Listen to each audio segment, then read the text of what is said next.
dalam organisasi. Untuk video kali ini kita akan bahas tentang dua pembahasan, yaitu yang pertama tentang komunikasi internal dan komunikasi eksternal organisasi. Pembahasan pertama adalah tentang komunikasi internal. Komunikasi internal ini terdiri atas 3 alur. Yang pertama adalah komunikasi dari atasan ke bawahan, komunikasi dari bawahan ke atasan, dan juga komunikasi campuran. Komunikasi ini sangat penting bagi organisasi karena pergerakan roda organisasi akan ditentukan dari komunikasi yang dilakukan antara atasan dan bawahan, dan juga komunikasi yang dilakukan antara bawahan dan atasannya. Berbeda dengan komunikasi vertikal, komunikasi horizontal ini sifatnya lebih kepada komunikasi non-formal, di mana komunikasi dilakukan berdasarkan jabatannya masing-masing, yaitu komunikasi yang dilakukan antara pimpinan dan pimpinan, dan juga komunikasi yang dilakukan antara karyawan dengan karyawan. Sehingga komunikasi yang dilaksanakan mereka adalah komunikasi lebih banyak kepada komunikasi-komunikasi yang tidak bersangkutan dengan organisasi, yaitu komunikasi yang sifatnya lebih ke individu masing-masing. Kenapa sih komunikasi internal itu penting bagi perusahaan? Karena karyawan merupakan aset terpenting dalam sebuah organisasi. Karyawan dan juga manajemen dalam organisasi harus berjalan seiringan, sehingga pembinaan aspek komunikasi harus penting diterapkan yang sesuai dengan kebutuhan dalam organisasi tersebut. Ketika karyawan memiliki alur komunikasi yang tepat antara atasan dan bawahan, yaitu dari proses manajemen organisasi dengan karyawan dan juga dengan staf-staf di bawahnya, maka visi dan misi serta goals organisasi tersebut akan mampu diterapkan dengan sangat cepat. Mengapa demikian? Karena proses komunikasi dan juga pesan antara atasan dan bawahan itu saling sinkron, dan tujuan organisasi itu dapat tercapai dengan maksimal. Kenapa banyak organisasi yang sudah lama berkembang namun keberadaan statusnya tetap pada status berkembang? Karena banyak kasus yaitu organisasi ini tidak memahami sebenarnya alur komunikasi apa sih yang bagus diterapkan untuk perusahaan mereka. Apakah ini tepat sasaran kepada karyawan-karyawan mereka? Apakah goals organisasi ini sudah sampai kepada karyawannya? Prinsip organisasi ini apakah sudah seimbang dengan pekerjaan karyawannya? Di mana banyak organisasi hanya memikirkan profit, tapi tidak memikirkan strategi komunikasi yang tepat untuk mencapai goals organisasi tersebut. Kita masuk ke proses pembahasan yang kedua, yaitu komunikasi eksternal. Komunikasi eksternal ini terdiri atas 2 bagian, yaitu komunikasi yang dilaksanakan oleh organisasi kepada khalayak atau komunikasi yang disampaikan dari khalayak kepada organisasi.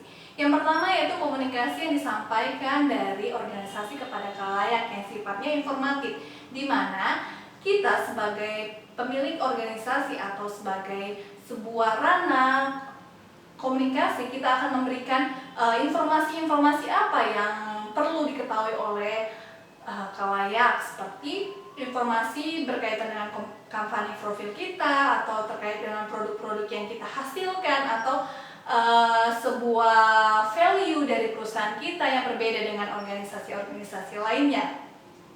Dan juga apabila komunikasi yang disampaikan oleh khalayak kepada kita sebagai organisasi itu sifatnya timpal balik, yaitu antara khalayak dan kita itu ada feedbacknya gitu. Mereka berkata tentang organisasi kita seperti apa, dan mereka memiliki pendapat tentang organisasi kita, yaitu pendapat yang berkaitan dengan pro dan kontra. Kenapa kita harus bahas komunikasi eksternal ini? Karena komunikasi eksternal sangat perlu dijaga oleh organisasi.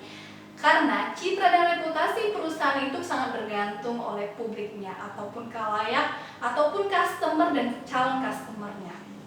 Kenapa publik itu sangat perlu kita rangkul, atau kenapa publik itu sangat perlu kita berikan informasi-informasi yang stabil setiap bulan, bahkan setiap tahun, atau kita punya strategi komunikasi apa untuk mencapai hal-hal yang harus kita perlu pertimbangkan, atau hal-hal apa yang perlu kita edarkan ke masyarakat, yaitu proses komunikasi yang kita lingkup dengan atau yang kita kemas dengan proses yang tepat, di mana kita harus memberikan informasi yang tepat dan informasi yang cukup bagi publik. Karena ketika publik itu memiliki opini terhadap perusahaan kita, harus mampu untuk mengontrol opini publik tersebut, di mana opini publik itu mampu meredam atau menimbulkan citra negatif dan citra positif bagi perusahaan kita. Nah, kita akan bahas tentang kenapa sih banyak organisasi yang kurang peka terhadap komunikasi eksternal ini.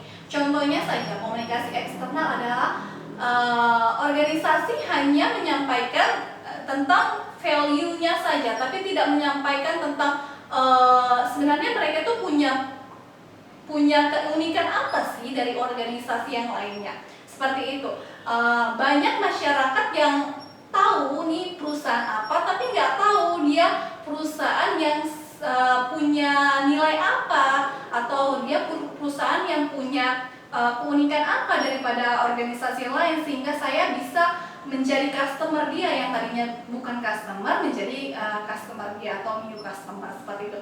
Kemudian kita bahas lagi tentang komunikasi yang disampaikan dari publik kepada kita internal sebagai organisasi, yaitu misalkan mereka punya komenan nih terhadap produk kita, tapi kita tidak merespon mereka dengan cepat. Itu sangat berbahaya bagi organisasi karena itu mampu menciptakan opini publik. Karena apa? Karena komenan satu orang dapat mempengaruhi citra dan reputasi kita.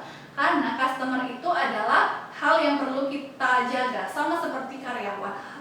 Customer itu merupakan aset terpenting dalam sebuah organisasi, sehingga mengelola atau mempertimbangkan komunikasi apa yang akan kita sampaikan ke mereka itu sangat penting. Sehingga kita apabila kita mau menjadi organisasi yang maju atau organisasi yang mencakup hati masyarakat atau hati customer kita itu harus mampu menerapkan bahwa organisasi kita sudah memberikan pelayanan terbaik. Pelayanan itu bukan hanya dari segi kualitas, tapi segi komunikasi yang bersifat informasi kepada masyarakatnya, seperti itu.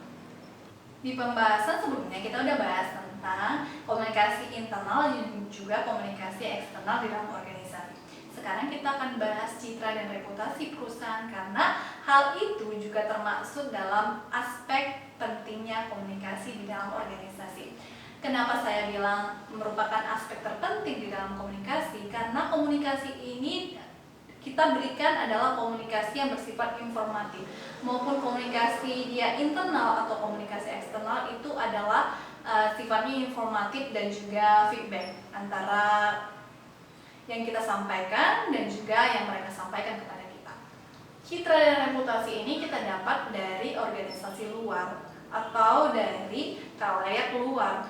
Nah, citra dan reputasi ini dapat mempengaruhinya adalah komunikasi internal kita. Kenapa komunikasi internal kita itu penting dilaksanakan? Karena komunikasi internal yang kita sampaikan adalah komunikasi yang merujuk pada komunikasi yang akan mencapai goals dari organisasi tersebut, yaitu komunikasi. Apabila kita mencapai komunikasi internal yang bagus di dalam organisasi kita mampu menciptakan karyawan yang bermutu atau karyawan yang sesuai dengan ekspektasi perusahaan, seperti itu. Dan ketika kita memiliki SDM yang bermutu dan sesuai dengan prinsip awal kita mampu menggebyar citra dan reputasi kita mampu menyatukan perspektif organisasi, dan kemudian akan berdampak pada gambaran publik ke masyarakat gitu. Gambaran organisasi kita kepada masyarakat di luar sana. Ketika kita mampu merangkul karyawan kita mampu merangkul manajemen dan karyawan saling menyatu, satu prinsip, satu seia sekata, maka kita dapat memperoleh bukan hanya profit tapi juga kepercayaan masyarakat. Kepercayaan masyarakat ini yang akan mampu memajukan organisasi kita. Kenapa banyak organisasi yang sudah lama bertumbuh tapi dia tetap pada statusnya yang berkembang? Karena mereka kurang memperhatikan aspek komunikasi ini. Aspek komunikasi ini dapat menjadi strategi komunikasi yang sangat baik bagi perusahaan. Kenapa saya bilang sangat baik? Karena ketika Anda memiliki strategi komunikasi yang sangat baik, kemudian strategi komunikasi yang tepat dilaksanakan di komunikasi di perusahaan Anda, maka kegiatan-kegiatan itu akan berlangsung secara efektif dan efisien seperti itu. Kemudian kenapa sih hal ini mampu mengemas citra atau pandangan masyarakat terhadap perusahaan kita? Karena komunikasi ini adalah sumber informasi. Kenapa di setiap perusahaan itu harus punya jembatan komunikasi atau yang menjembatani antara perusahaan dan juga publik? Karena kita itu hidup di lingkungan sosial, kita hidup di komunitas ring apabila itu pabrik, kita hidup di komunitas sekitar kita maupun pabrik, industri atau komunikasi atau organisasi-organisasi lain, itu harus mampu merangkul publiknya, merangkul komunikasi yang disampaikan mereka itu tepat sasaran seperti itu. Kesimpulannya adalah komunikasi internal dan juga komunikasi eksternal mampu menciptakan citra dan juga reputasi yang baik di masyarakat. Oke, terima kasih teman-teman udah nonton video kali ini. Oh ya, kalau kalian suka dengan video ini jangan lupa like, komen, dan juga subscribe untuk video-video selanjutnya. Sampai jumpa!